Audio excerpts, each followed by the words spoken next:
Once upon a midnight dreary, while I pondered, weak and weary, over many a quaint and curious volume of forgotten lore, while I nodded, nearly napping, suddenly there came a tapping, as of someone gently rapping at my chamber door. "'Tis some visitor," I muttered, "tapping at my chamber door. Only this, and nothing more." Ah, distinctly I remember. It was in the bleak December, and each separate, dying ember wrought its ghost upon the floor. Eagerly I wished the morrow. Vainly I had sought to borrow from my books surcease of sorrow, sorrow for the lost Lenore, for the rare and radiant maiden whom the angels name Lenore. Nameless here for evermore. And the silken, sad, uncertain rustling of each purple curtain filled me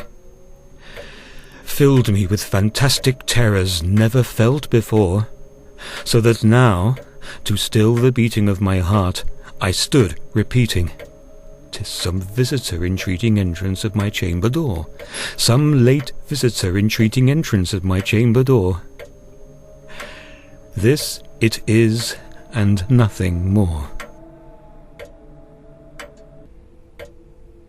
Presently my soul grew stronger, hesitating then no longer. "Sir," said I, "or madam, truly your forgiveness I implore. But the fact is I was napping, and so gently you came rapping, and so faintly you came tapping at my chamber door, that I was sure I heard you." Here I opened wide the door. Darkness there, and nothing more. Deep into that darkness peering, long I stood there wondering, fearing, doubting, dreaming dreams no mortals ever dared to dream before. But the silence was unbroken, and the stillness gave no token, and the only word there spoken was the whispered word, "Lenore." This I whispered, and an echo murmured back the word, "Lenore." Merely this and nothing more. Back into the chamber turning, all my soul within me burning, soon again I heard a tapping somewhat louder than before. "Surely," said I, "surely that is something at my window lattice. Let me see then what thereat is, and this mystery explore. Let my heart be still a moment, and this mystery explore."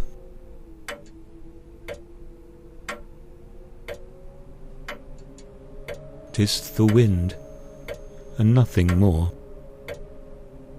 Open here I flung the shutter, when, with many a flirt and flutter, in there stepped a stately raven of the saintly days of yore. Not the least obeisance made he, not a minute stopped or stayed he, but with mien of lord or lady perched above my chamber door. Perched upon a bust of Pallas just above my chamber door. Perched and sat, and nothing more. Then this ebony bird, beguiling my sad fancy into smiling, by the grave and stern decorum of the countenance it wore. "Though by crest be shorn and shaven, thou," I said, "art sure no craven. Ghastly, grim, and ancient raven, wandering from the nightly shore. Tell me what thy lordly name is on the night's Plutonian shore." Quoth the raven, "Nevermore." Much I marvelled this ungainly fowl to hear discourse so plainly, though its answer little meaning, little relevancy bore. For we cannot help agreeing that no living human being ever yet was blessed with seeing bird above his chamber door. Bird or beast upon the sculptured bust above his chamber door, with such name as Nevermore. But the raven, sitting only on the placid bust, spoke only that one word, as if his soul in that one word he did outpour. Nothing further then he uttered, not a feather then he fluttered, till I scarcely more than muttered, "Other friends have flown before. On the morrow he will leave me as my hopes have flown before." Then the bird said, "Nevermore."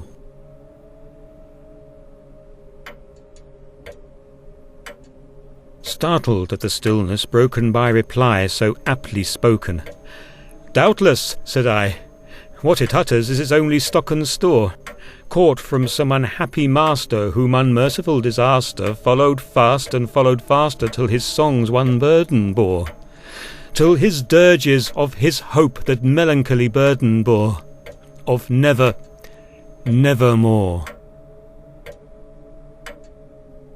But the raven still beguiling all my fancy into smiling, straight I wheeled a cushioned seat in front of bird and bust and door. Then upon the velvet sinking, I betook myself to linking fancy into fancy, thinking what this ominous bird of yore, what this grim, ungainly, ghastly, gaunt and ominous bird of yore meant in croaking Nevermore.